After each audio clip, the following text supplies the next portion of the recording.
Okay, so last class तक हम viscosity और विस्कस फोर्स डिस्कस कर चुके थे। सर अक्षत, मुझे याद दिलाओ, what is viscous force exactly? Last year numerical हमने सॉल्व किया था।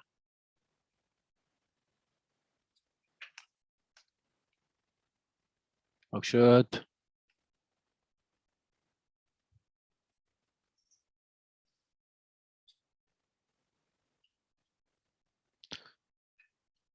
अच्छा कोई और बताएगा मुझे विस्कस फोर्स क्या होता है exactly? Frictional force So the between liquid. frictional force between the layers of the fluid. Fluid की लेयर्स के बीच में जो फ्रिक्शनल फोर्स एक्ट करेगा दैट इज विस्कस फोर्स, और फ्लूइड की जिस प्रॉपर्टी की वजह से ये एक्ट करता है that property is known as viscosity. अच्छा असीम, ये विस्कस फोर्स टेम्परेचर के साथ कैसे वेरी करती है for liquids? Is it directly proportional to temperature, inversely?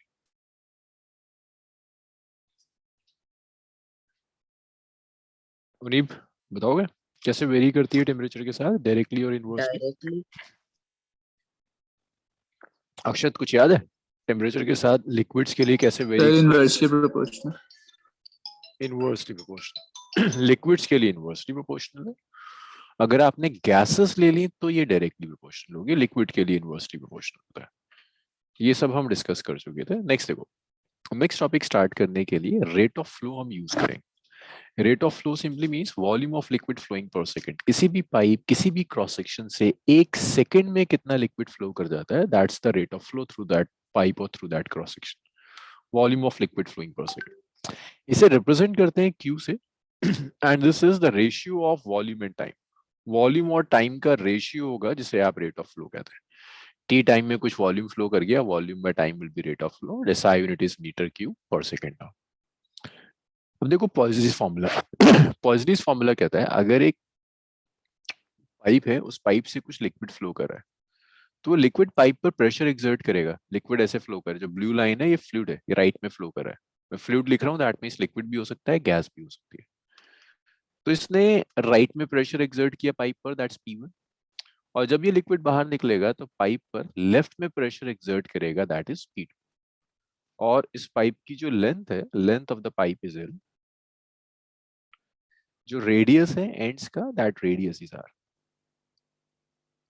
अच्छा, अब मुझे बताओगे अक्षत, क्या लगता है कि यहाँ जो भी लिक्विड फ्लो करेगा वो किन किन फैक्टर्स पर डिपेंड करना चाहिए?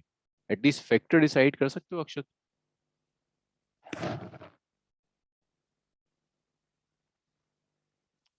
कोई और ट्राई करेगा? सालिक, यहाँ जो लिक्विड फ्लो करेगा वो किन किन फैक्टर्स पे डिपेंड करेगा, वो डिसाइड कर सकते हो एटलीस्ट?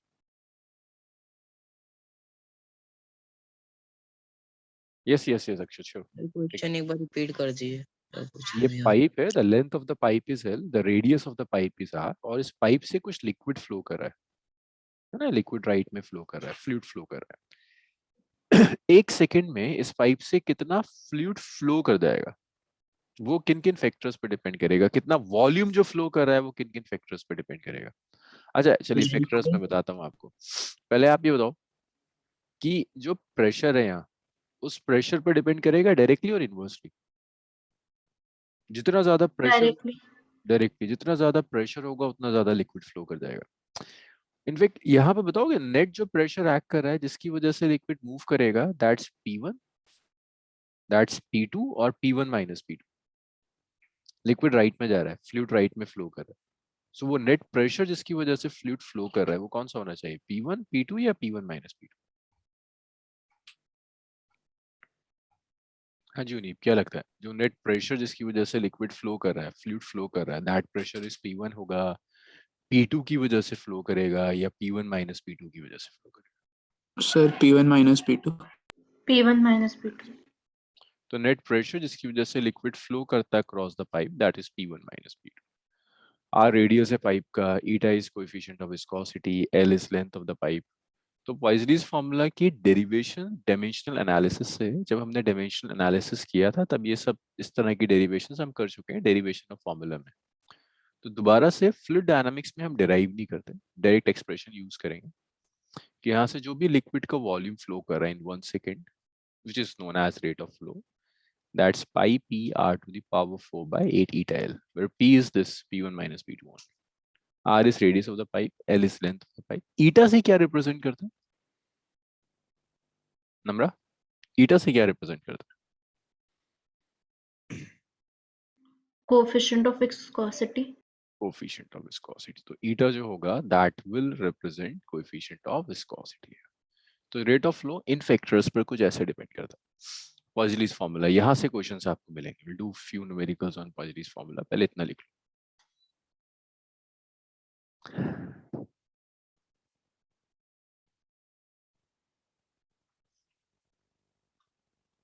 सर हम रेट ऑफ फ्लो को कैपिटल क्यू से डिनोट करेंगे.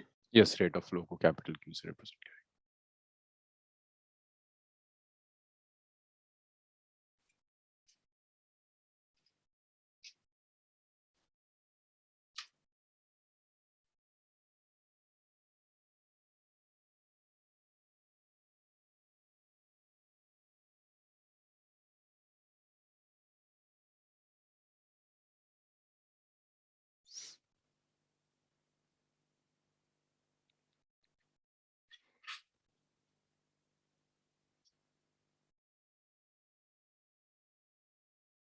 देविन, आपने जो कुछ भी मिस किया है, क्या वो लेक्चर सुना है आपने?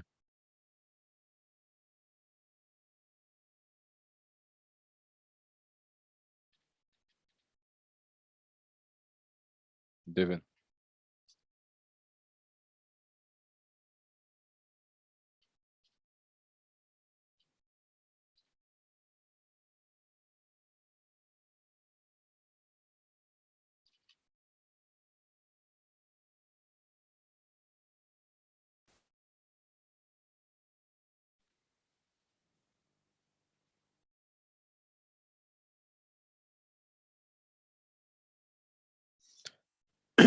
चलिए देविन, अब तो एग्जाम्स ओवर हो गए होंगे.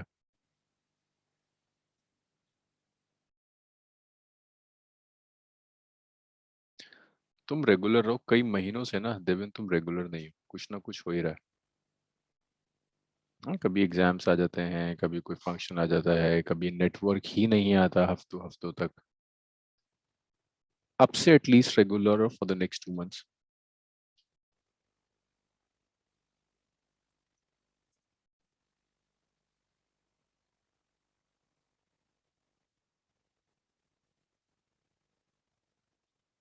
हाँ जी अक्षत, आ गए आप?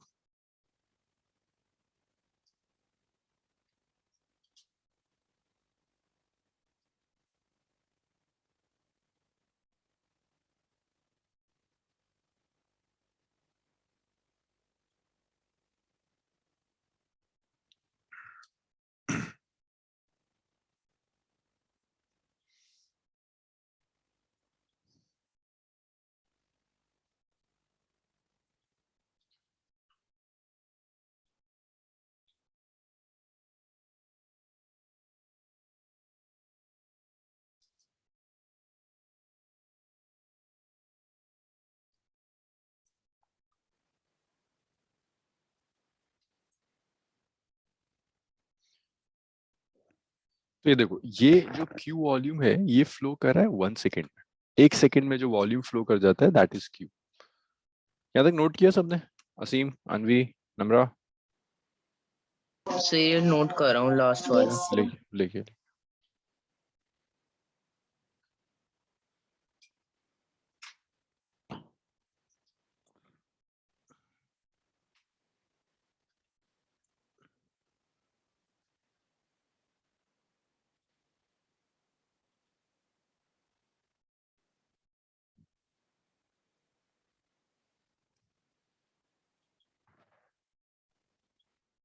Written sir. ओके. अब देखिए, this is in the 1 second. 1 second में जो वॉल्यूम फ्लो कर रहा है दैट इज क्यू. लेकिन मैं आपसे कह रहा हूँ टी सेकेंड्स में कितना फ्लो करेगा. तो टी सेकेंड्स में जो वॉल्यूम फ्लो करेगा that's just rate of flow multiplied by the time. और अगर वो कहता है मास कितना फ्लो कर रहा है, then mass is volume into density. So volume multiplied by density would be the mass only. तो जरा मुझे बताओ, देखें कुछ याद रहा?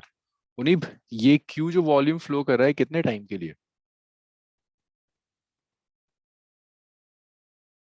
उनीब, सर 1 सेकेंड. अगर मैं कह रहा हूँ 10 सेकेंड्स के लिए निकालो कितना वॉल्यूम फ्लो करेगा, क्या करो? सर इंटू 10 कर देंगे। अगर मैं कह रहा हूँ मास कैलकुलेट करो, वॉल्यूम आपने कैलकुलेट कर लिया, मैं कह रहा हूँ लिक्विड जो फ्लो कर रहा है उसका मास कैलकुलेट कीजिए, मास कैसे लाओगे? Sir density mass upon volume, तो फिर हम्म, तो mass will be density into volume. ये भी लिखो, मे बी नेक्स्ट न्यूमेरिकल में इसकी जरूरत पड़ जाए।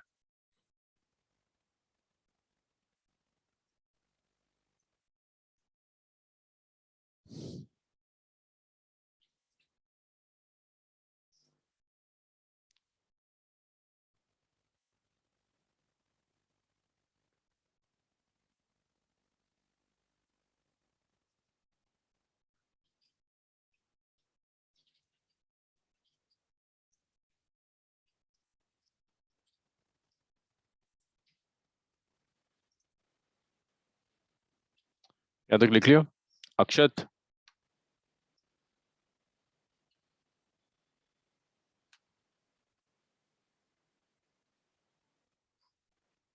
चलो जी, क्वेश्चंस देखिए।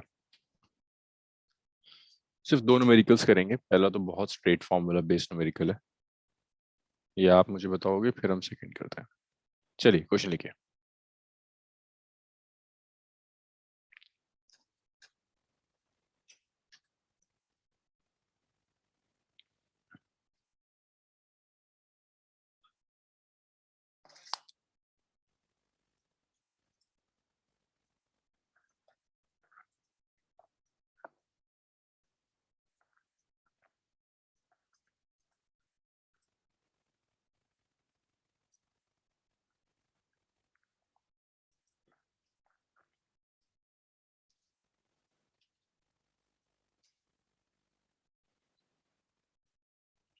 क्वेश्चन नोट किया सालिक?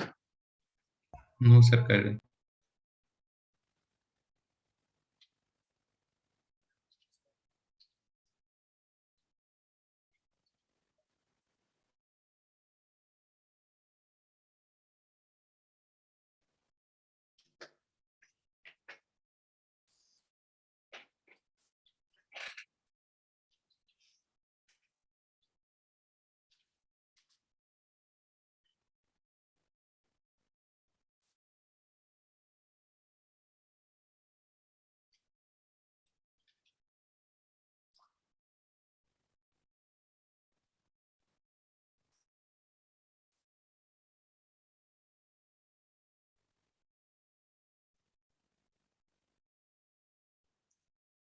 क्वेश्चन लिख लो तो बताओ मुझे, फिर स्टार्ट करते हैं।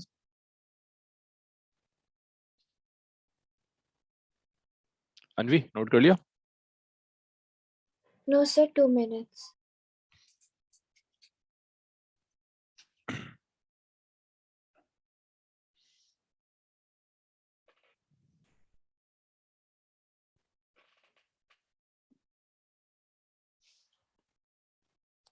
सब कुछ सीजीएस में दिया हुआ है, तो उसको पूरी प्रॉब्लम को सीजीएस में सॉल्व किया जा सकता है। अरे भाई क्वेश्चन लिख लो तो बताओ, फिर हम आगे बढ़ेंगे।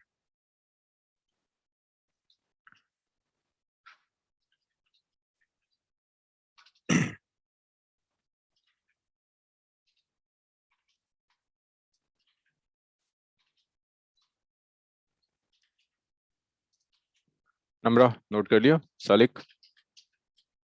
Yes sir, okay. Last line.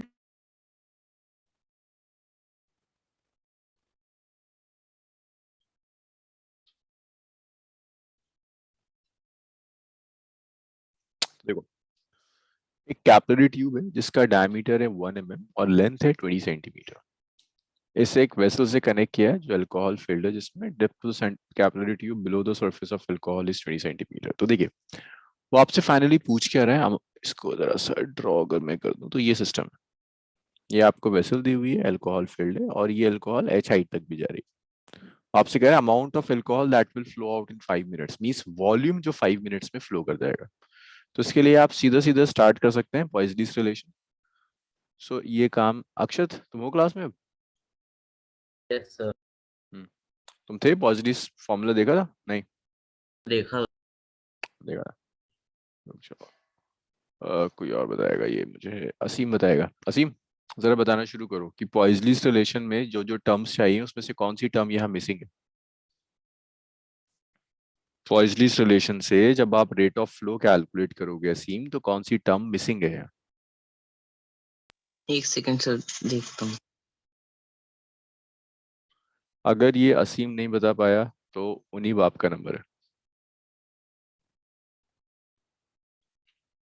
ढूंढो कौन सी टर्म मिसिंग है। मैं रैंडम किसी से भी पूछ लूंगा, सबको उतना टाइम नहीं लगना चाहिए जितना असीम को लग रहा है। सब ढूंढो सर फाइनली। वॉल्यूम। अरे वॉल्यूम तो पूछ रहा है, उसके अलावा राइट साइड में कैलकुलेट करने के लिए और जो पैरामीटर्स चाहिए उन पैरामीटर्स में से क्या मिसिंग है। Good, So good Akshar, pressure. Good Saili. Yes, pressure is missing ना, प्रेशर नहीं दिया हुआ है, सब कुछ दिया है। Yes sir, diameter pressure. दिया है, डायमीटर दिया है, दैट मींस रेडियस दिया हुआ है, लेंथ दी हुई है आपको, हाइट तो एक्स्ट्रा दी हुई है, डेंसिटी दी है, कोफिशिएंट ऑफ विस्कोसिटी दिया है, टाइम दिया हुआ है जितने मिनट्स में चाहिए, सिर्फ और सिर्फ प्रेशर रह गया। तो इसने ये वाली हाइट दी है। सो सालिक सोच सकते हो कि इस हाइट की वजह से यहाँ लिक्विड पे जो प्रेशर एक्ट करेगा वो नेट प्रेशर कितना होगा। हाइट दी है तो आई होप कि आप प्रेशर कैलकुलेट कर सकते हैं। हाँ जी सालिक, कुछ समझ में आ रहा है हाइट से प्रेशर कैसे निकालें? सालिक को नहीं समझ में आ रहा, अक्षत बता देगा। अक्षत, इस हाइट से प्रेशर कैसे कैलकुलेट करेंगे? Good number. अरे हाइट दी है, प्रेशर एच रो जी होता है, बस प्रेशर आ यस जाएगा। सर। तो देखो रेडियस दिया है उसने d/2 हाफ mm, इसको कन्वर्ट कर दिया मीटर में। लेंथ 20 सेंटीमीटर है, मीटर में कन्वर्ट कर दिया। हाइट दी हुई है, कोएफिशिएंट ऑफ विस्कोसिटी कुछ पॉइस दिया हुआ है, उसे आप डेका पॉइस में कन्वर्ट कर सकते हैं। पॉइस दिया ना, poised is the CGS unit. तो एसआई में कन्वर्ट करने के लिए जस्ट डिवाइडेड बाय 10, तो एसआई में आ जाएगा। प्रेशर निकालने के लिए यू कैन यूज एच रो जी। बस ये सारी न्यूमेरिकल वैल्यू सब्स्टिट्यूट करनी है इसके अंदर। Pi, P, R, A, T, टाइल करिए इतना काम और मुझे बताइए क्या आ रहा है, क्यू कितना आ रहा है। इनफैक्ट जस्ट सब्स्टिट्यूशन करो, क्यू की वैल्यू मैं बता दूंगा। नेक्स्ट न्यूमेरिकल जरा ढंग का है, उसको हम साथ में कर लेंगे। ये तो बिल्कुल फॉर्मूला बेस्ड चीज है। बस इसमें होगा ये, आप फॉर्मूला यूज करना सीख जाओगे, और तो कुछ नहीं।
अभी तक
चलिए नेक्स्ट देखिए, नेक्स्ट लिखिए, ये भी पॉजिटिव रिलेशन पर है ना, लिखो क्वेश्चन, लिखो फिर साथ में सॉल्व करते हैं।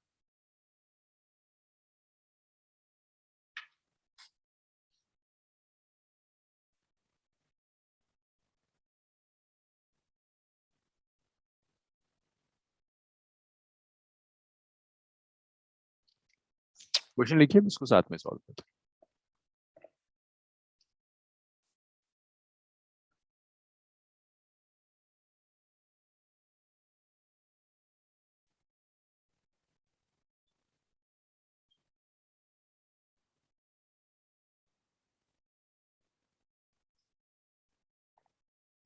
नोहा यशिका, आपको जो मिस हुआ है उस एग्जाम्पल में आपको समझ में आ जाएगा, सिर्फ पॉइजलीस रिलेशन मिस हुआ है आपका, और कुछ नहीं।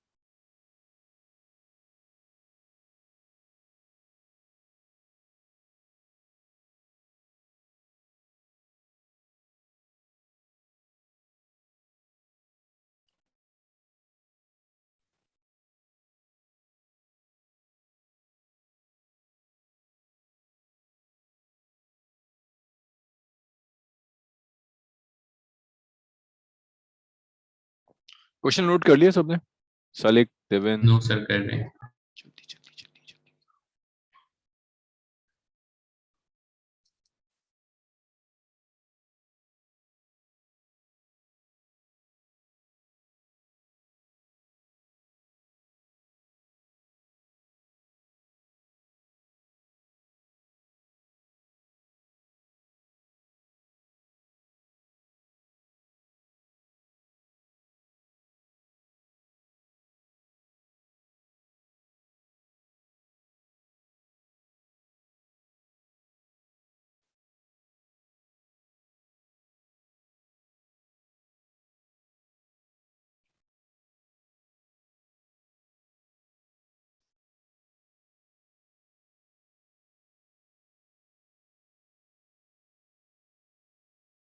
क्वेश्चन लिखो फिर साथ में सॉल्व करते हैं।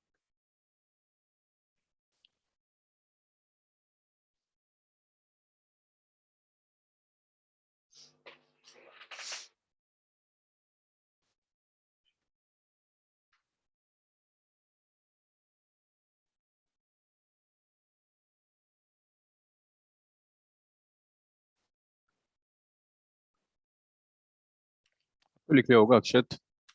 Yes sir. सो उसने क्या दिया, level of liquid cylindrical vessel is kept constant at 30 centimetre. So इस सिलेंड्रिकल वेसल में कुछ लिक्विड फिल किया हुआ है आपने। क्वेश्चन समझना पहले, फिर उसके बाद सॉल्व करेंगे। यहाँ पूरा लिक्विड फील्ड है विच इज 30 सेंटीमीटर, और मैं एक्सपेक्ट करूंगा कि आप कुछ टर्म्स आप मुझे बताओ। ये आ गया। उसके बाद यहां से ना ये सब ओपन कर दिया, ये सब ओपन है। इसको ओपन को किसी और कलर से बनाया, हाँ। ये ना सब ओपन है ये सब, तो लिक्विड यहाँ फ्रीली मूव कर सकता है। ये भी ओपन है, लिक्विड यहाँ फ्रीली मूव कर सकता है। तो इन तीनों पाइप से कुछ लिक्विड फ्लो करेगा, यहाँ लिक्विड फ्रीली मूव कर सकता है, तीनों पाइप से कुछ ना कुछ लिक्विड फ्लो कर जाएगा। अच्छा, इसके बाद वो आपसे कहता है कुछ डेटा भी गिवन है कि जो पाइप्स हैं, पहला 0 सेंटीमीटर की हाइट पर है, दूसरा 4, तीसरा 8, विच मीन्स कि यहाँ ये तो खैर 0 पर ही है। ये वाला जो है this is at 4 centimetre and this is at 8 centimetre. अच्छा, आप बता सकते हो ये लेंथ कब यूज होंगी, मतलब कौन सी ऐसी कैलकुलेशन है जिसमें इन हाइट्स की जरूरत पड़ जाएगी आपको? यार बोलना शुरू करो, ऐसा तो कोई फायदा ही नहीं है ना। प्रेशर। प्रेशर, ये सब प्रेशर कैलकुलेशन में यूज हो जाएगा।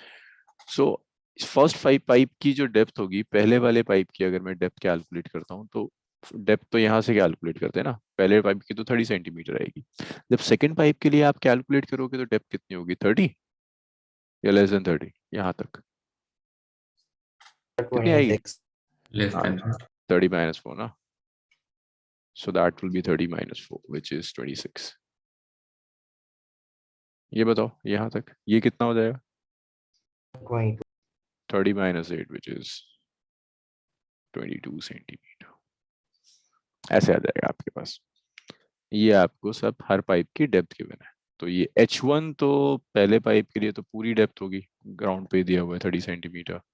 This is for the second pipe and this is for the third pipe. फिर कुछ कुछ और भी दिया उसने. It has 3 identical horizontal tubes of length 39 centimetre each. तो हर ट्यूब की जो लेंथ है दैट लेंथ इज 39 सेंटीमीटर. और कुछ रेडियस दिया हुआ है. रेडियस देखना क्वेश्चन में दिया है रेडियस कहीं इन पाइप्स का? सर नहीं दिया. इस पाइप का रेडियस, सारे पाइप्स का रेडियस आर एज्यूम कर लेते हैं. ये भी रेडियस आर है और इसका भी रेडियस आर है. अब आपसे कह रहा है इन तीनों पाइप से मिलाकर कुछ तो वाटर आएगा. कहता है एक काम करो, इन तीनों पाइप्स को हटा दो और एक सिंगल पाइप लगाओ. वो सिंगल पाइप लगाना नीचे. उस सिंगल पाइप की लेंथ निकाल दो कि रेट ऑफ फ्लो वही होना चाहिए जो इन तीनों पाइप की वजह से आ रहा है. मींस एक सिंगल पाइप कैलकुलेट कनेक्ट करना है जो रेट ऑफ फ्लो सेम रहे जो इंडिविजुअल पाइप्स की वजह से.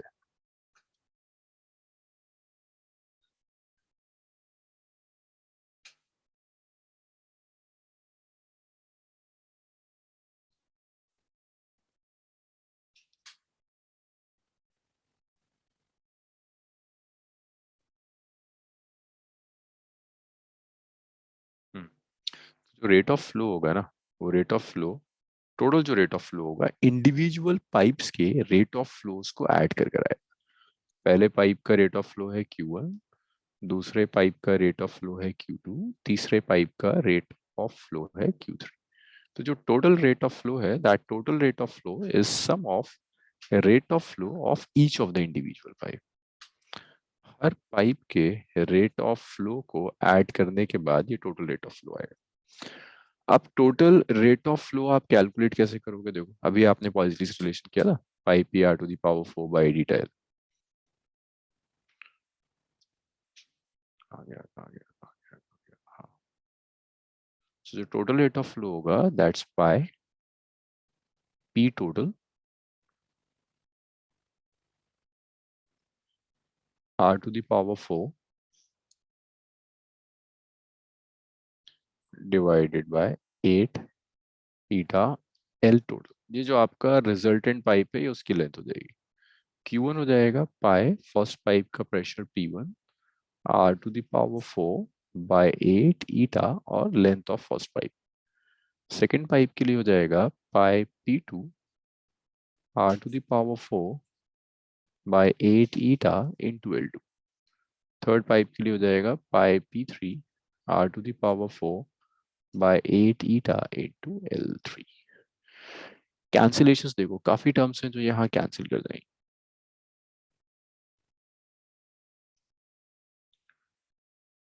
बहुत टर्म्स होंगी जो यहाँ कैंसिल करना शुरू कर देंगे. देखिए 8 ईटा 8 ईटा 8 ईटा 8 ईटा कैंसिल हो गया.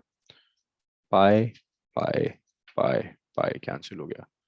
R to the power 4 R to the power 4 R to the power 4 R to the power 4 ये भी कैंसिल हो गया. ये सारी टर्म्स कैंसिल हो गए. तो यहाँ जो बचा है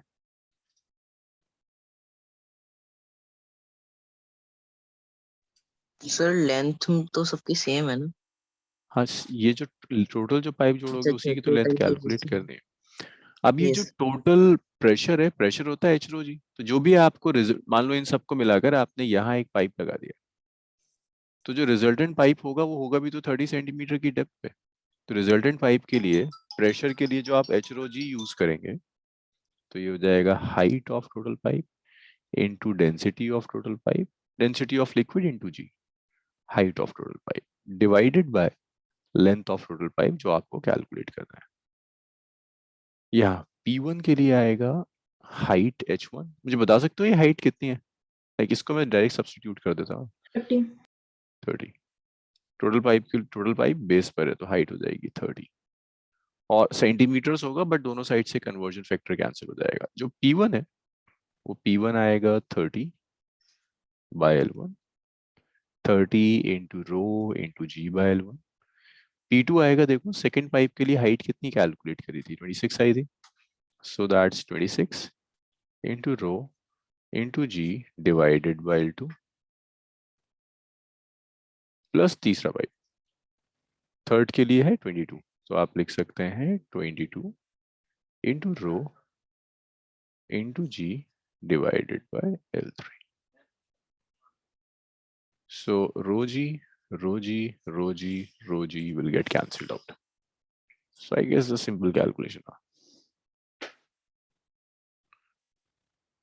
So इन तीनों पाइप को हटाकर आप जो सिंगल पाइप कनेक्ट करना चाहते हो वो सिंगल पाइप कुछ ऐसे आएगा. It's 30 divided by length of the total pipe which is equal to 30 by L1. देखो L1 कितना दिया हुआ है 39 सेंटीमीटर.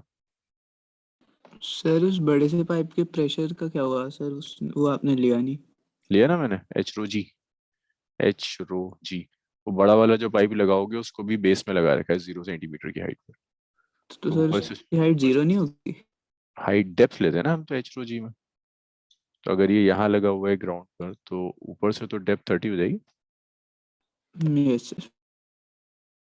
जो बड़ा वाला पाइप है उसके लिए भी 30 सेंटीमीटर होगा. L2 भी आपका 39 है प्लस 22 बाय L3 भी आपका 39 है. आई एम श्योर आप यहाँ से L टोटल निकाल सकते हो. लिखो इतना. कोई प्रॉब्लम आ रही है तो मुझे बताते जाओ. ये ठीक ठाक क्वेश्चन है पॉइसलीज फॉर्मूले. लिखिए.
स्क्रॉल कर दीजिएगा सर.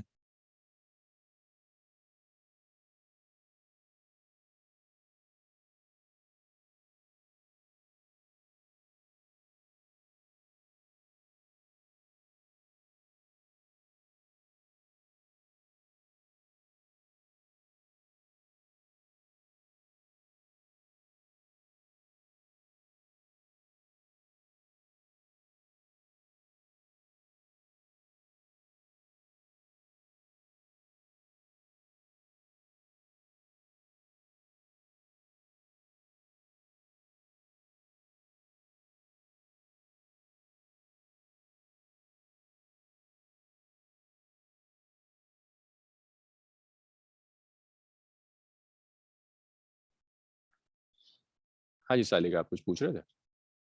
मैं कह रहा था स्क्रॉल करने के लिए. अच्छा अभी सब कुछ लिख दो एक बार. लिख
आया कुछ L. चलो नम्रा का आया कुछ आंसर. गुड नम्रा. नम्रा यूनिट तो बता दीजिए यूनिट क्या रही. अब तो स्ट्रेट फॉरवर्ड कैलकुलेशन इतना तो है भी नहीं.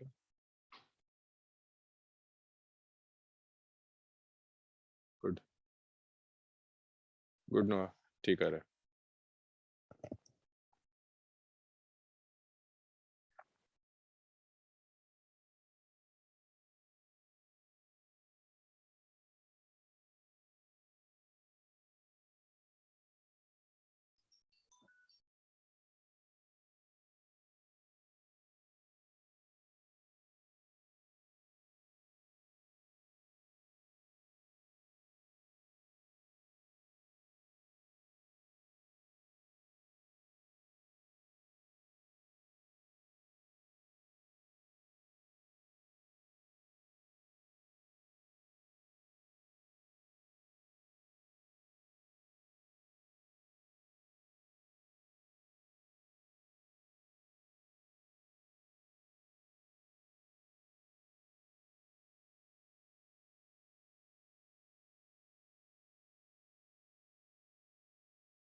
चलिए, दिस इज 15 सेंटीमीटर। वैसे तो डायरेक्ट कर लोगे ना, 78/2 हो जाएगा। L total will be 15 centimetre. 15 centimetre. Next देखिए Stokes law.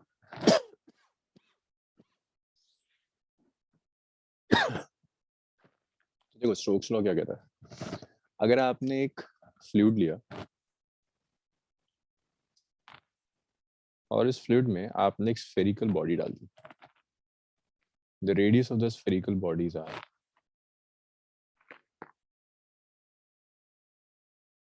Radius is R, और ये इस डायरेक्शन में जा रही है विद सम वेलोसिटी भी। ये फ्लूइड इस स्फेरिकल बॉडी के ऊपर एक विस्कस फोर्स एक्सर्ट करता है, and that viscous force is this। again इसकी भी डेरिवेशन डायमेंशन एनालिसिस से होती है, तो आपसे नहीं कोई पूछेगा।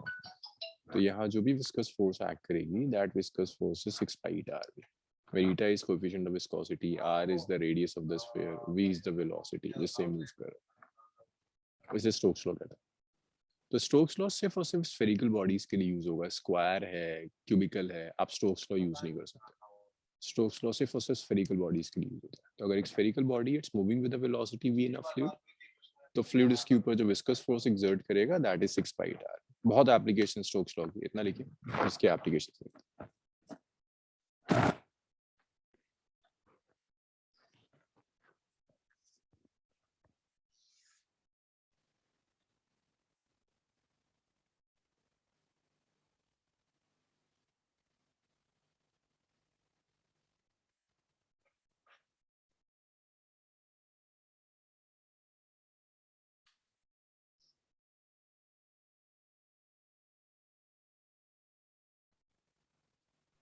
सर ये साइंटिस्ट के नाम पे रखा गया है लॉ।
चलिए नेक्स्ट देखिए टर्मिनल वेलोसिटी। टर्मिनल वेलोसिटी समझो, फिर उसके बाद हम इसका एक्सप्रेशन वगैरह लिखना शुरू करें। देखिए आपने एक फ्लूइड लिया, मतलब ये टॉपिक ऐसा है जो विदाउट डिस्कशन मैं नहीं करा सकता, ये तो आप मुझे बताओगे, इसमें कुछ भी नया नहीं है, जो आपने पढ़ा है वो सब अप्लाई होगा। और इसके अंदर मैंने एक स्फेरिकल बॉडी डाल दी, ये स्फेरिकल बॉडी मैंने इसके अंदर डाली हुई है।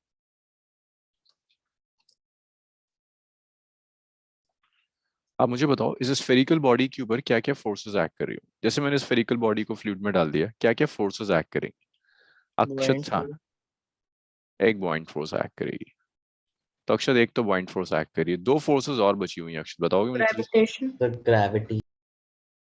ग्रेविटेशनल फोर्स, इसका वेट एक्ट कर रहा होगा mg। और कोई फोर्स एक्ट कर रही है अक्षत? विस्कोसिटी। विस्कस फोर्स है ना, बॉइंट फोर्स के साथ साथ इसके ऊपर एक विस्कस फोर्स भी एक्ट करेगी in upwards direction. And let's say this is moving with a velocity v। तो होता क्या है, जब आप एक बॉडी को फ्लूइड में ड्रॉप करते हो, समझना टर्मिनल वेलोसिटी का मतलब क्या है। जैसे ही आप बॉडी को फ्लूइड में डालोगे, पहले कम डालिए, अच्छा पहले कम डाल के एक बार 1000 रुपये डाल के चेक कर ले कहीं गड़बड़ ना हो रही हो, फिर बाकी डाल दो। I am sorry. सो जैसे आपने यहाँ पर बॉडी को ड्रॉप किया, बॉडी को ड्रॉप करते ही इसकी जो इनिशियल वेलोसिटी होगी दैट विल बी जीरो। जैसे जैसे ही बॉडी नीचे जाएगी इसकी वेलोसिटी इंक्रीज होनी शुरू होती है। वेलोसिटी 10 मीटर पर सेकंड हो गई, फिर कुछ टाइम के बाद वेलोसिटी 20 मीटर पर सेकंड हो गई, और वेलोसिटी इंक्रीज करती चली जाएगी क्योंकि ग्रेविटी एक्ट कर रही है। बट वेलोसिटी की इंक्रीज करने से विस्कस फोर्स भी इंक्रीज होती है। तो एक टाइम आएगा जब net force on the body zero हो जाएगी। Okay, if net force is zero, तो क्या लगता है Yashika, body will come to rest और it will continue to move? If net force is zero, नहीं, अगर नेट फोर्स जीरो हो जाए तो हमेशा बॉडी रेस्ट में नहीं आएगी, it will continue to move with a constant velocity ना। अरे नेट फोर्स जीरो का मतलब क्या है? Acceleration zero. एक्सेलरेशन जीरो थे। एक्सीलरेशन जीरो मींस वेलोसिटी तो हो सकती है ना, कुछ वेलोसिटी से तो मूव कर Yes, सकती sir. है। सो ऐसा होगा कि एक वेलोसिटी पर आकर इस पर नेट फोर्स जीरो हो जाएगी और इसी कांस्टेंट वेलोसिटी से ये नीचे गिर रही होगी। This constant velocity is known as terminal velocity. ये होता है जब भी आप किसी बॉडी को फ्लूइड में डाल दोगे, लाइक रेन ड्रॉप का भी आप केस ले लो। रेन ड्रॉप्स एयर के थ्रू आ रही हैं, जैसे रेन ड्रॉप ड्रॉप हुई, इनिशियल वेलोसिटी जब वो क्लाउड से चली थी देन इट्स जीरो। जैसे जैसे वो रेन ड्रॉप नीचे आएगी वैसे वैसे उसकी वेलोसिटी इंक्रीज होती है due to gravity. But it's not just gravity which is acting over the raindrop. Along with gravity, a buoyant force and a viscous force is also acting on the raindrop. तो होगा क्या, gradually this viscous force will increase और एक time आएगा जब buoyant force और viscous force मिलकर weight को बैलेंस कर लें। जैसे ये वेट को बैलेंस कर देंगे, net force zero. Net force zero means जो वेलोसिटी थी ये उसी वेलोसिटी से मूव करेगा, constant velocity, and that constant velocity is what we call terminal velocity. So terminal velocity में आपका जो सिस्टम है that is in equilibrium. Body आपकी इक्विलिब्रियम है। इक्विलिब्रियम का मतलब सिर्फ यही है कि जो नेट फोर्स होगी वो जीरो हो जाएगी। Your body is in equilibrium, net force is zero, F net is zero. Net force zero होने का मतलब है, देखना कौन कौन सी, अगर मैं कह रहा हूँ नेट फोर्स जीरो तो कौन सी दो फोर्सेस एक दूसरे को बैलेंस कर देंगी? बुoyant फोर्स और विस्कस फोर्स वेट को बैलेंस कर सकते हैं। बुoyant फोर्स और विस्कस फोर्स होगी जो मिलके वेट को बैलेंस कर ले। Let's say the radius of the bodies R. Buoyant force का एक्सप्रेशन मुझे अक्षत बताएगा। अक्षत बताना यार, बुoyant फोर्स कैसे कैलकुलेट करें on this spherical body?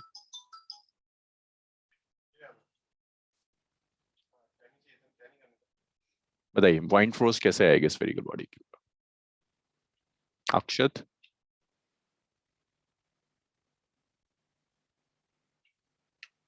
Anvi, बुoyant force कैसे कैलकुलेट करेंगे वो स्फेरिकल बॉडी?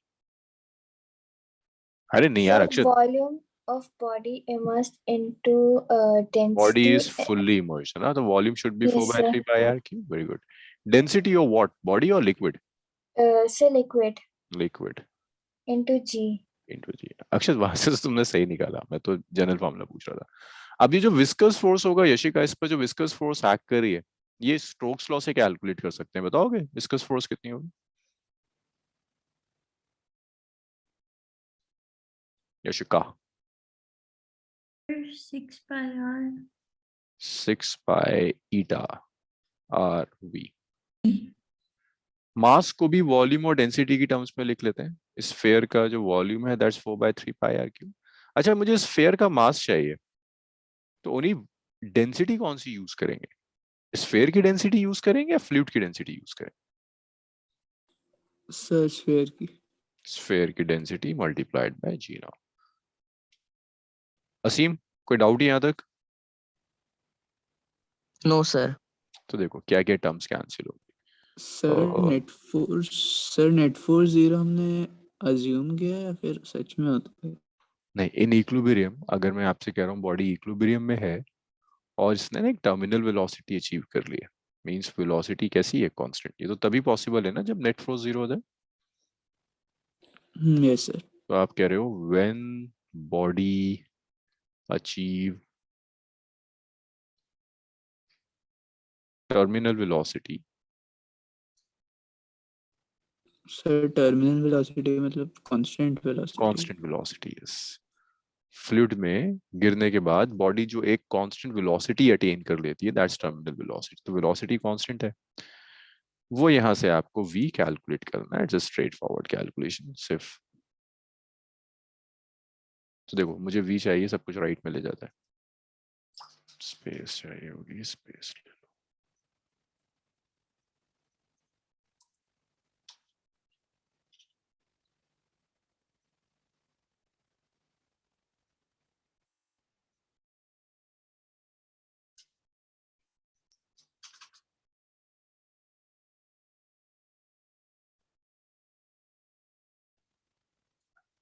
तो आप यहां से लिख सकते हो कि 6 पाई ईटा आर वी जो होगा that is equal to 4/3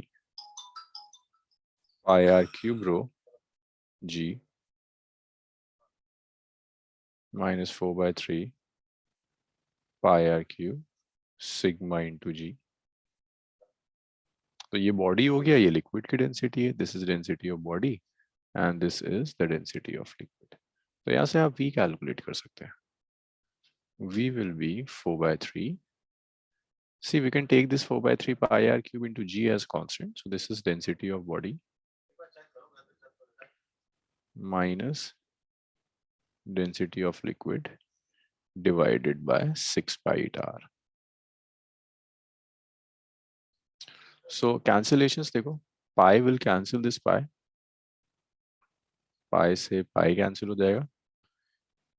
r will cancel this cube, तो ये square बच जाएगा. और ये cancel हो जाएगा, ये 3 हो जाएगा, ये 2 हो जाएगा. So this is the expression of terminal velocity. v is 2/9 r square g density of body minus density of liquid divided by the coefficient of viscosity. देखो ये 9 ऐसे हो जाएगा, 3 ऑलरेडी यहाँ था ना, ये वाला 3 और ये मल्टीप्लाई होकर 9 हो जाएगा. सो this is the constant velocity जिससे लिक्विड किसी भी फ्लूइड में नीचे आती है, बॉडी किसी भी फ्लूइड में नीचे आएगी. That's 2/9 r square g rho body minus sigma liquid by eta. चलिए लिखिए ना. So this is the definition of terminal velocity. Maximum constant velocity acquired by a body while falling through a viscous medium is called terminal velocity. Graph देखो, velocity versus time graph. Initially velocity increase हो रही है, ये तो बताया था मैंने आपको, धीरे धीरे velocity increase होगी और एक टाइम पर जाकर ये velocity constant हो जाएगी. Velocity constant कब हो जाती है सालिक? ऐसा कब होता है कि velocity constant हो गई? हाँ जी सालिक, ऐसा कब होता है कि velocity बॉडी की जगह constant हो जाती है? Good sir number. स्टार्टिंग में वेलोसिटी बढ़ क्यों रही है? क्योंकि वेट एक्ट कर रहा है ना, वेट है. विस्कस फोर्स तो बहुत स्ट्रांग होगी नहीं, विस्कस फोर्स तो वेलोसिटी पे डिपेंड करती है. तो इनिशियली वेट ज्यादा था इन दोनों फोर्सेस से, इसलिए बॉडी मूव कर रही थी. लेकिन एक टाइम आया जब विस्कस फोर्स इंक्रीज होते होते इस वेट को बैलेंस कर देती है, क्योंकि viscous force depends upon velocity. जैसे जैसे बॉडी नीचे आएगी वेलोसिटी इंक्रीज होगी, विस्कस फोर्स इंक्रीज होगी। एक पर्टिकुलर वेलोसिटी पे जाकर ये विस्कस फोर्स और बॉइंट फोर्स जाकर वेट को बैलेंस कर देंगे, दैट्स टर्मिनल वेलोसिटी। सर अगर कोई बहुत डेंस लिक्विड हुआ जैसे हनी हो गई तो फिर? वहां पर बहुत जल्दी टर्मिनल वेलोसिटी अचीव हो जाएगी, टर्मिनल वेलोसिटी की वैल्यू बहुत कम होगी। और ऐसा भी हो सकता है फ्लूइड की डेंसिटी इतनी कम हो कि उसमें कभी भी टर्मिनल वेलोसिटी अचीव ही ना हो पाए। लाइक आप वाटर लीजिए, उसमें एक हैवी सा स्टोन फेंक दीजिए, कभी नहीं होगा कि वो स्टोन टर्मिनल वेलोसिटी मेंटेन करे। जरूरी है टर्मिनल वेलोसिटी के लिए लिक्विड इतना डेंस हो कि बॉइंट फोर्स और विस्कस फोर्स मिलके वेट को बैलेंस करे। ठीक है, यस सर। चलिए note it down, will do some numericals over this concept. Terminal velocity is an important concept, बहुत क्वेश्चंस आते हैं यहाँ से।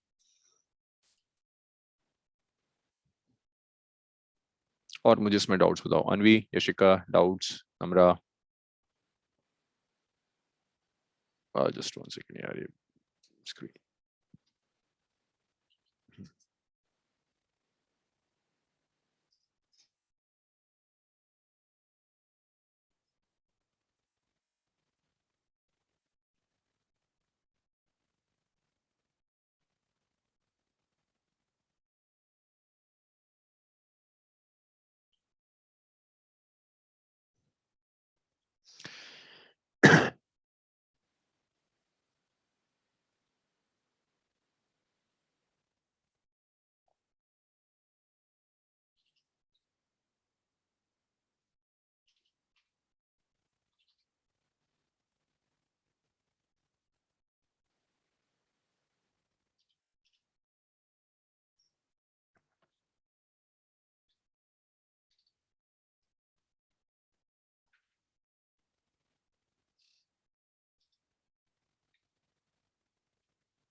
असीम, इस ग्राफ का सिर्फ इतना मतलब है कि जैसे ही आपने बॉडी को ड्रॉप किया तो इनिशियली इसकी वेलोसिटी जीरो थी, हाँ?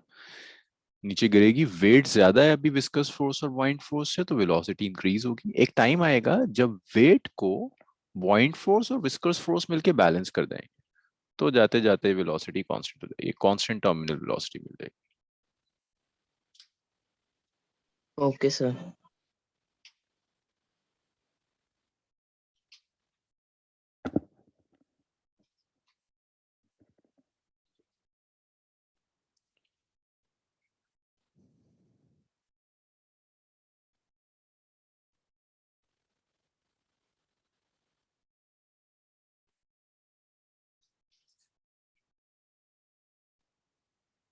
हाँ जी, लिख लिया।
अरे नोट किया आप लोगों ने? यशिका हो गया? Yes, sir. सबने लिख लिया? अक्षत, असीम? नो सर, एक मिनट।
हो गया ना?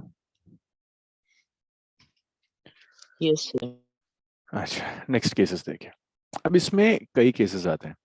अच्छा, हमेशा फ्लूइड में बॉडी नीचे ही जाती है या कोई ऐसी भी पॉसिबिलिटी देखी है जब बॉडी फ्लूइड के अंदर ऊपर जा रही हो?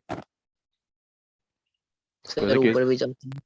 कहाँ पे बताओ? जब फ्लूइड? फ्लोट करेंगे। सर नहीं कोई आप मटेरियल हो जिसकी डेंसिटी कम हो। अब फ्लोट नहीं, फ्लोटेशन तो अलग है। फ्लोट में तो कहीं नहीं जा रही, एक ही जगह है। लेकिन अगर आपने कुछ ऐसा कर दिया कि आपने बॉडी को किसी ऐसे लिक्विड में डाला है जिस लिक्विड की डेंसिटी या फ्लूइड की डेंसिटी बॉडी की डेंसिटी से ज्यादा है, तो बॉडी नीचे जाने की जगह ऊपर जाएगी। देखो क्या क्या केसेस हो सकते हैं। तो मैं एक एक करके सारे केसेस ले लेता हूँ।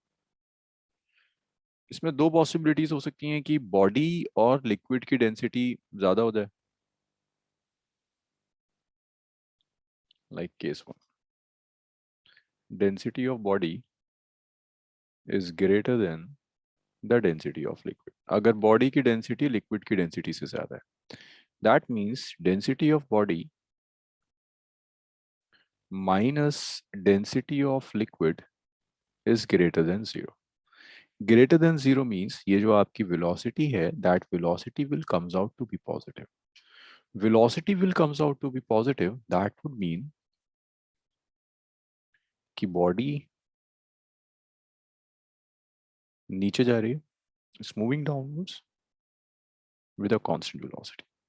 पॉजिटिव हमने डाउनवर्ड्स को पॉजिटिव लिया हुआ, तो अगर वेलोसिटी पॉजिटिव आ रही है that means body is going downwards. There are various examples, like one example is raindrop in air. Raindrop in air. तो रेनड्रॉप बॉडी है, एयर फ्लूइड है। रेनड्रॉप को आप बॉडी की तरह कंसीडर करो, एयर जो हो जाएगा, consider this air as a fluid. This is one example. Case two देखो, ऐसा भी हो सकता है कि बॉडी की density is less than the density of liquid. In that case density of body minus density of liquid जो होगा, that's less than zero. Negative हो जाएगा ना ये टर्म, तो आपकी जो वेलोसिटी आएगी, that velocity will be negative. Velocity negative है, दैट मींस अब ये बॉडी नीचे नहीं जाएगी, अब ये बॉडी ऊपर मूव करेगी। अब अक्षत मुझे एक एग्जांपल बताएगा रियल लाइफ से। अक्षत एक एग्जांपल बताओ, रियल लाइफ एग्जांपल जहां ऐसा होता हो।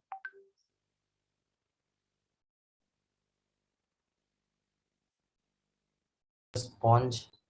नहीं, स्पॉन्ज तो नहीं, स्पॉन्ज तो नीचे चला जाता है। अरे बहुत देखा होगा, एक्वेरियम में देखा होगा।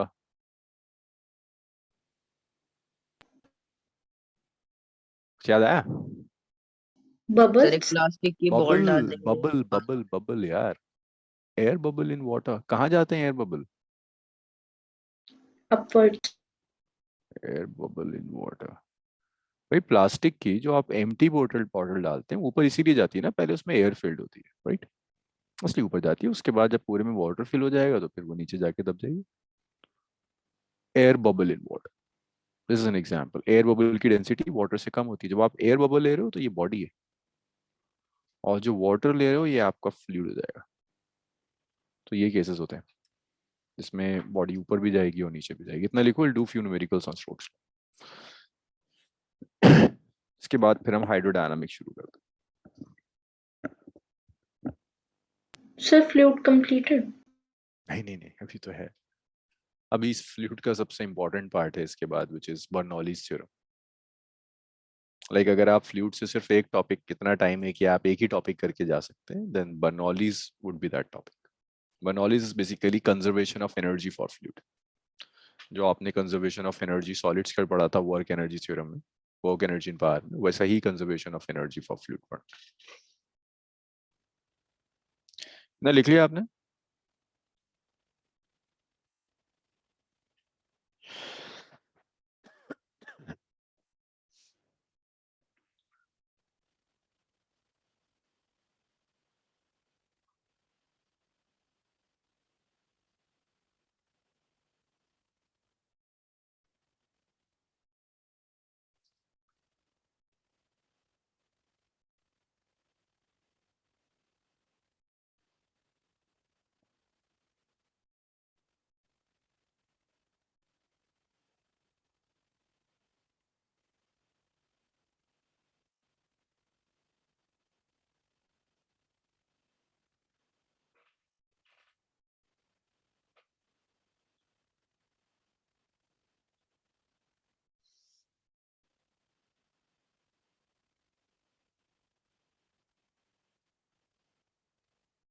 ना लिखा आप लोगों ने?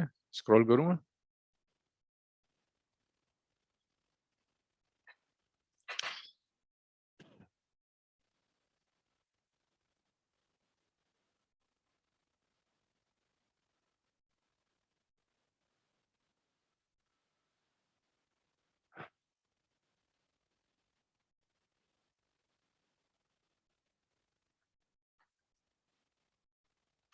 यशिका, नोटेड। Yes, sir. चलो नेक्स्ट देखो, few numericals on this concept. So first numerical question लिखो, we'll do it together, साथ में solve करेंगे। 8 raindrops of radius 1 mm each falling down with a terminal velocity of 5 centimeter per second combine to form a bigger drop. Find the terminal velocity of the bigger drop. Question लिख लो, साथ में करते हैं।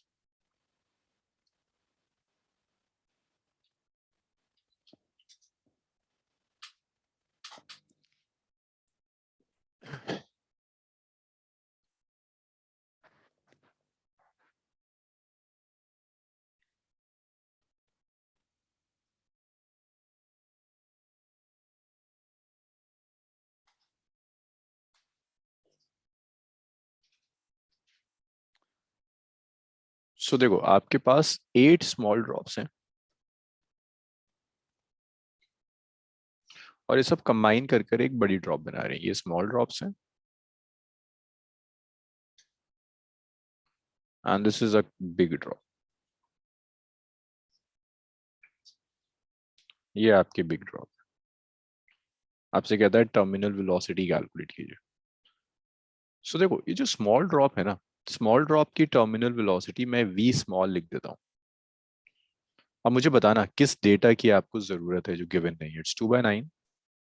क्या था terminal velocity का expression? 2/9 R square G, R square G, it's density of body minus density of liquid. Usually ना, अगर फ्लूइड डायनामिक्स में सिग्मा दे रहा है, that's density of liquid divided by eta. ये था ना, बस ईटा ही तो था। ये आएगा expression, that's for the smaller drop. और ये आपको गिवन है, ये आपको दिया हुआ है, this is 5 centimetre per second. जब आप बिगर ड्रॉप के लिए लोगे velocity of the big drop, So it's 2/9 r square g density of body minus density of liquid divided by eta, और ये आपको कैलकुलेट करना है. That's my second equation. V big चाहिए. सो ये मुझे कौन बताएगा? ये मुझे सालिक बताएगा. नहीं, सालिक नहीं बताएगा अभी, ये नोहा बताएगी. नोहा, इसमें कौन सी टर्म है जो मिसिंग है? एक सेकंड बिग ड्रॉप में कैलकुलेट करने के लिए टर्मिनल वेलोसिटी और कौन सा पैरामीटर कैलकुलेट करना होगा, और क्या एक्स्ट्रा डेटा चाहिए आपको? The radius of the big drop. Radius of the big drop. आपको बिगर ड्रॉप का रेडियस चाहिए. कैसे कैलकुलेट कर सकते हैं नोहा radius of the big drop? So by equating the volumes. So we can equate the volume of the smaller drop and the bigger drop. So what we can do is, आप ऐसे लिख सकते हो, volume of small drop is equal to volume of big drop.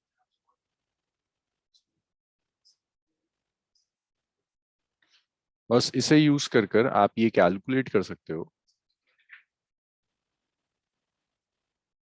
कि आपकी जो बिगर drop है उस ड्रॉप का वॉल्यूम क्या होगा. एक बार वॉल्यूम सब्स्टिट्यूट कर देंगे तो सारा सॉल्व हो जाएगा. पहले डिवाइड कर लेते हैं. Divide 1 in 2. So when we divide 1 in 2, so V small is 5 centimeter per second. Huh? So that will be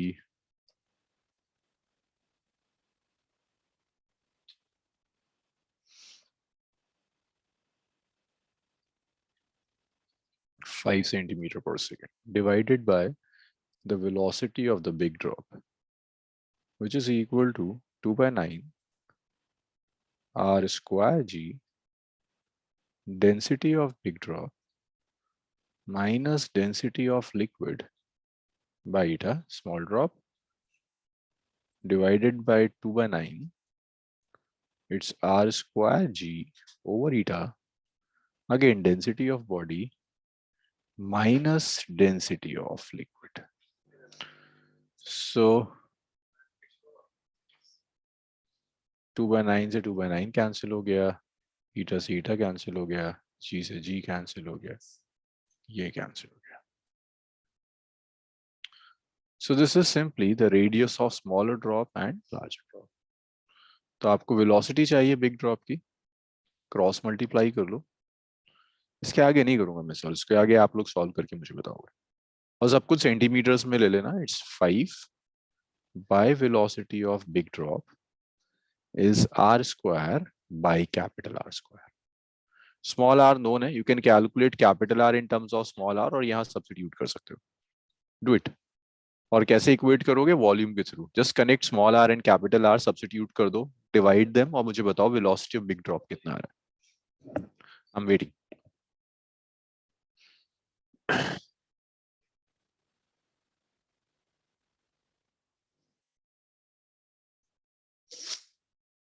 sir question sir दिखा किसी दीजिएगा. मिनट में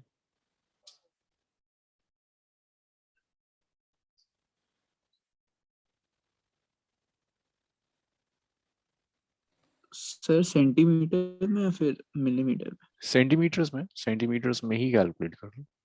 हाँ सालिक, इसके बाद तो भी टाइम है, 5:30 तक है क्लास, तो अभी तो हाफ एन आवर है. टर्मिनल मुझे भी जाना था अभी, इसलिए मैं कह रहा था. आप चले जाइए, रिकॉर्डिंग सुन लीजिएगा. अभी तो क्लास तो है. जाऊं ना? हाँ हाँ जाइए, रिकॉर्डिंग सुन लीजिएगा, लेकिन वरना नेक्स्ट क्लास में प्रॉब्लम हो जाएगी. ठीक है सर. गुड नोआ. भाई नोआ का ठीक आ रहा है. और किसी का आंसर?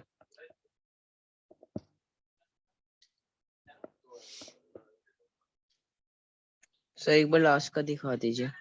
अरे अभी रुक जाओ, इस शुरू से लिखना तो सबको सब लिख लें, फिर मैं आ जाता हूँ, लास्ट में भी आ जाऊंगा. ऐसे तो मेरे लिए बड़ा मुश्किल हो जाता है.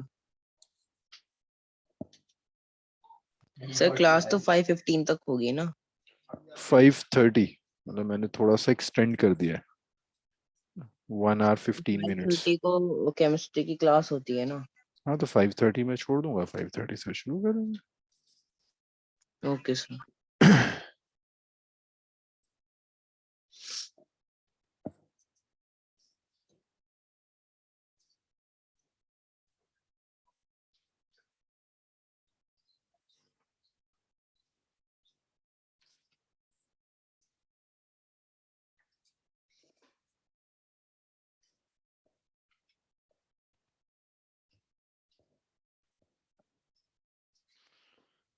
एक नोआ का आंसर है, और किसी का कुछ आंसर? अनवी, यशिका, मुनीब, नम्रा, इतना टाइम तो नहीं लगेगा इसमें।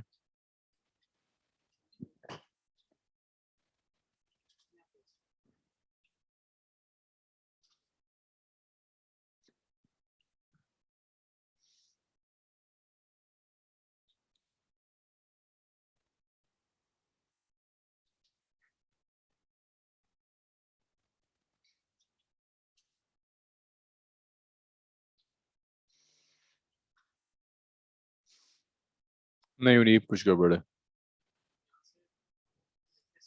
नम्रा, अनवी,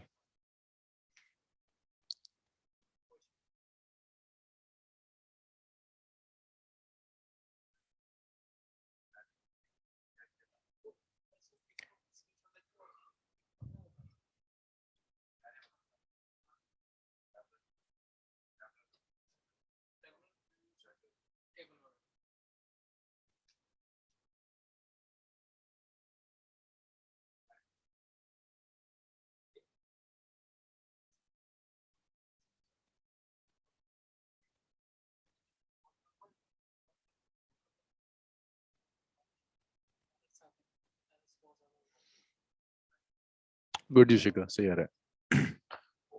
नम्रा, असीम, अनवी, क्या हो गया? इतना टाइम थोड़ा ना लगेगा इसमें।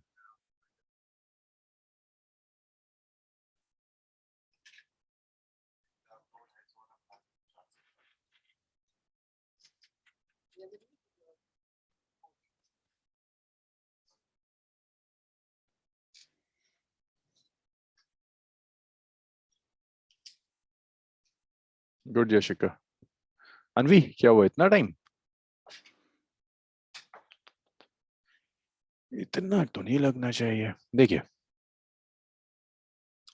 तो एक तो स्मॉल आर और कैपिटल आर को कनेक्ट करना है। स्मॉल आर और कैपिटल आर को कनेक्ट करने के लिए मैंने कहा था दोनों का वॉल्यूम कंपेयर कर लो। सो 8 इंटू स्मॉलर ड्रॉप का volume which is 4/3 pi into small R cube is equal to bigger drop का volume which is 4/3 pi capital R cube. So this 4/3 pi will cancel this 4/3 pi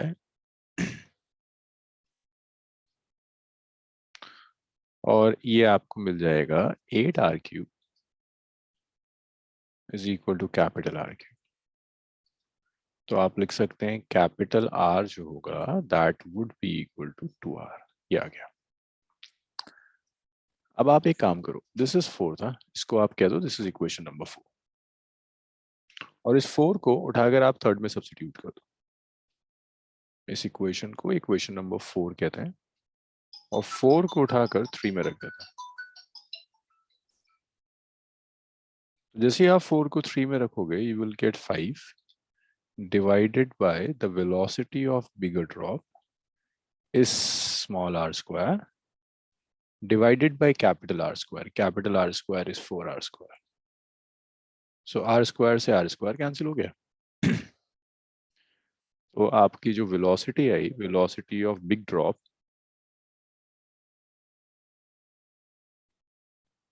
इसको इधर multiply कर दो, it's 20 centimetre per second. So this is the velocity of big drop. जो बड़ी drop होगी वो इस वेलोसिटी से जा रही होगी। Note it down. अनवी, अब हुआ? Yes, sir. नम्रा, नम्रा तुमसे अब भी नहीं हुआ ये?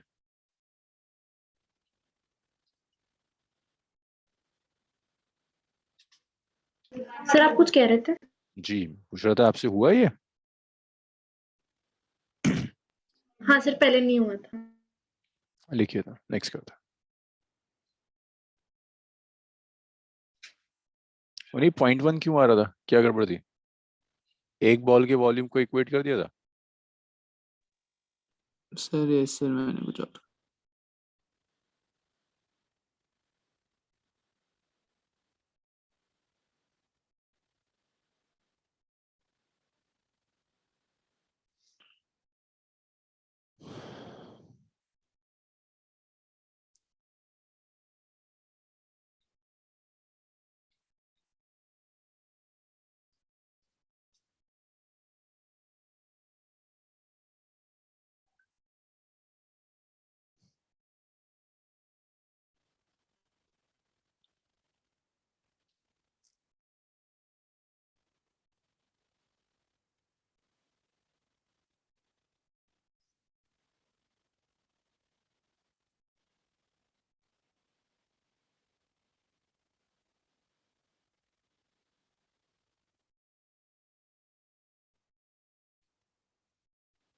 नोट कर लिया? नेक्स्ट करें।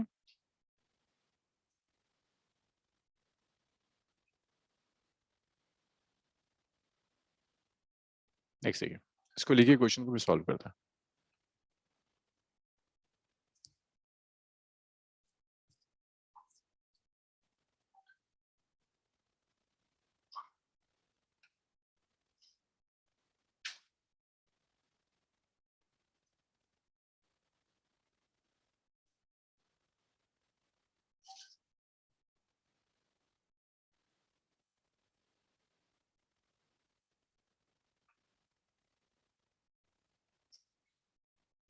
क्वेश्चन लिख लिया?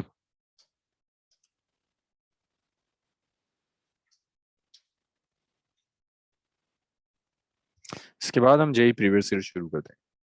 अब तक इसलिए नहीं कराया था क्योंकि यहाँ तक के टॉपिक सब कंबाइन होकर आते हैं।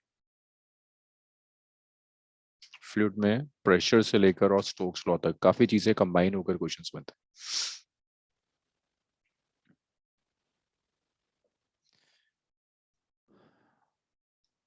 अनवी, आप क्वेश्चन लिख लें तो मुझे बताइएगा, इसे सॉल्व करते हैं।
अब देखिए, आपको एक फ्लूइड दिए, फ्लूइड, और इस फ्लूइड में आपने एक बॉडी को ड्रॉप कर दिया। ऐसे करके आपने बॉडी को ड्रॉप कर दिया। मुझे बता सकते हो बॉडी पर इनिशियली कितनी फोर्सेस एक्ट कर रही होंगी? ये मुझे अनवी बताएगी। अनवी, जैसे मैंने बॉडी को ड्रॉप किया, इस पर इनिशियल कितनी फोर्सेस एक्ट कर रही? Sir, weight. Good, weight act कर रहा है। और अनवी? Sir, buoyancy बुओयंसी। और and viscosity. जैसे ही मैंने ड्रॉप किया तो इनिशियल वेलोसिटी तो जीरो है, तो विस्कस फोर्स तो जीरो हो जाएगी ना, Okay, sir. है ना? सिर्फ दो फोर्सेस एक्ट कर रही हैं। अब मुझे नेट फोर्स बता दो, जल्दी जल्दी बताना, तुम बहुत टाइम लगाते हो तुम सब लोग। ये नम्रा, मुझे जल्दी से बताओ, नेट फोर्स कितनी एक्ट करेगी बॉडी पर? buoyant plus weight plus weight. minus weight. Weight minus buoyant force, नीचे तो तभी जाएगी ना जब वेट ज्यादा होगा। यशिका, आप मुझे बता दो बच्चे, एक्सीलरेशन क्या होगा बॉडी का? पॉइंट फोर्स तो कैलकुलेट कर ली मैंने, अब मैं कह रहा हूँ एक्सीलरेशन ऑफ बॉडी क्या होगा? Yashika, mass of the body is sir mg. ओ, एक्सीलरेशन पूछ रहा हूँ, नेट फोर्स ये रही Yashika, mass of the body is asking acceleration कितना होगा? नहीं, गलत बताया आपने, दोबारा बताइए। That's the net force, that's acceleration of body. Net force Sir, कितनी होगी? force divided by mass. It's net force over mass. So it will be weight minus buoyant force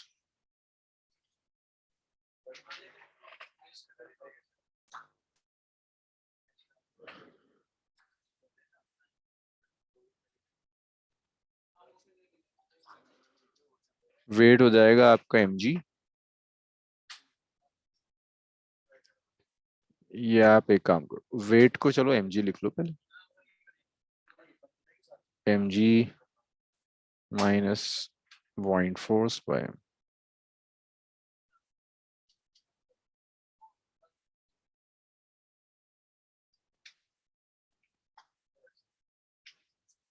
so mg जो होगा, मास को आप लिख सकते हो, मास is volume of body into buoyant force। 4/3 pi r cube into density of body into g. Point force जब आप लोगे, it's 4/3 pi r cube density of liquid into g divided by the mass of the body. तो आप यहां से लिख सकते हो, you can take this 4/3 pi r cube g as common. So you will be left with density of body minus density of liquid divided by m, where this mass is 4/3 pi r cube into density of body. So ये आपका acceleration आ जाएगा. So देखिए 4/3 pi r cube will cancel this 4/3 pi r cube, and this is density of body now. So this is the acceleration. This is the initial acceleration.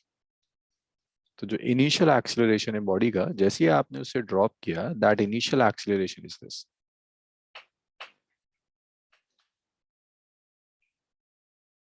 This is the initial acceleration. It's density of body minus density of liquid divided by buoyant force, sorry, density of body multiplied by g now. अच्छा, जब body terminal velocity achieve कर लेती है तो इसका final acceleration कितना हो जाता है उनीप? बॉडी जब टर्मिनल वेलोसिटी अचीव करेगी, मैं उससे कह रहा हूँ फाइनल कंडीशन है, तब एक्सीलरेशन कितना होगा? Sir 0. 0, because net force is 0. Very good, acceleration will be 0. वो कह रहा है एक एवरेज एक्सीलरेशन निकालो. तो what is average acceleration? This initial acceleration plus this final acceleration divided by 2. So this is initial acceleration, this is final, which is 0. तो आप लिख सकते हो it's density of body minus density of liquid divided by its density of body into g by 2.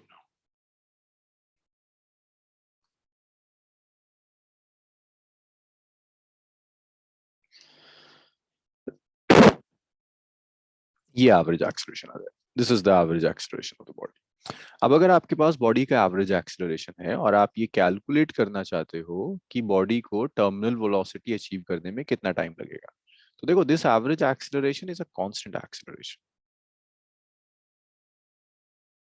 Initial velocity body की 0 है.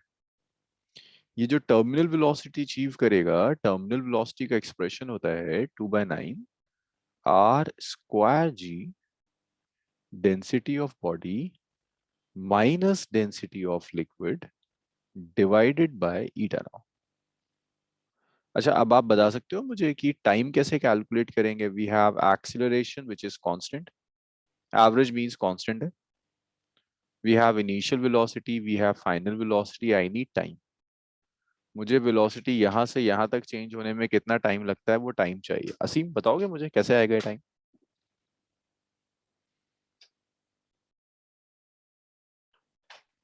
अरे असीम नहीं बताएगा. ये मुझे यशिका बता देगी. देख यशिका, रहा हूँ अभी. अच्छा यशिका सर जब तक एक्सेलरेशन बाय वेलोसिटी. नो, और कुछ सोचो ना. अरे it's uniformly accelerated motion. Sir v equals to u plus at. हाँ, first equation of motion, v is u plus ad. So from here you can easily calculate time कितना लगेगा. Note it down. चलिए फिर देखते हैं जरा JEE previous years कुछ handle हो पाता है.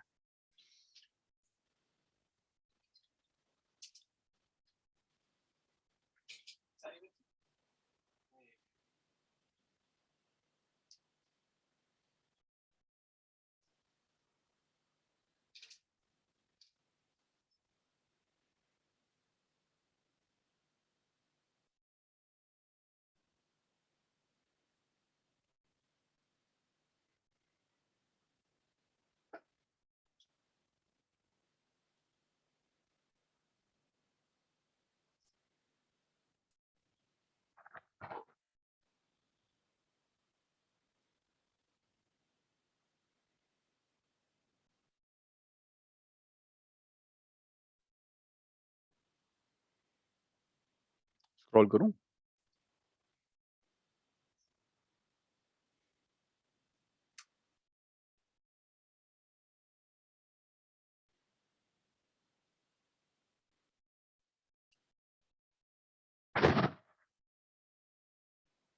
Yes sir scroll.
टाइम आप कैलकुलेट करेंगे, मैं टाइम नहीं कैलकुलेट करूंगा।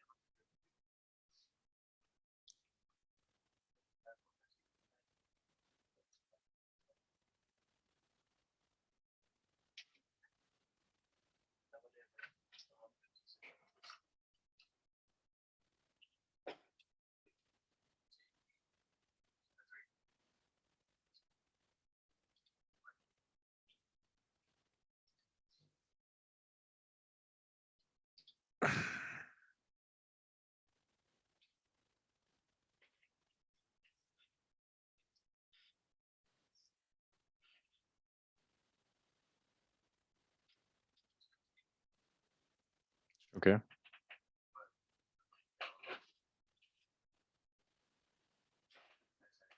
Good no. सो ये आप कर लेंगे, इसके बाद कुछ प्रीवियस ईयर्स क्वेश्चन जो आपके साथ होना शुरू हो जाएगा। नम्रा, यस ठीक आ रहा है नम्रा, वेरी गुड। लिख लिया ना? चलो इसको लिखो जरा, ये अभी 2020 का है।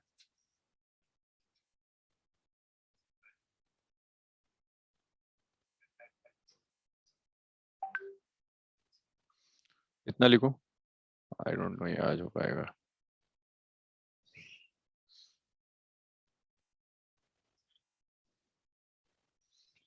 क्वेश्चन लिखो, ये आज तो नहीं हो पाएगा इसे। ये आंसर मैं आपको इसका बता देता हूँ, नेक्स्ट क्लास में इसे कंटिन्यू करेंगे। तो फ्लूइड हाइड्रोस्टैटिक्स खत्म हुआ, नेक्स्ट क्लास में विल स्टार्ट विद हाइड्रोडायनामिक्स।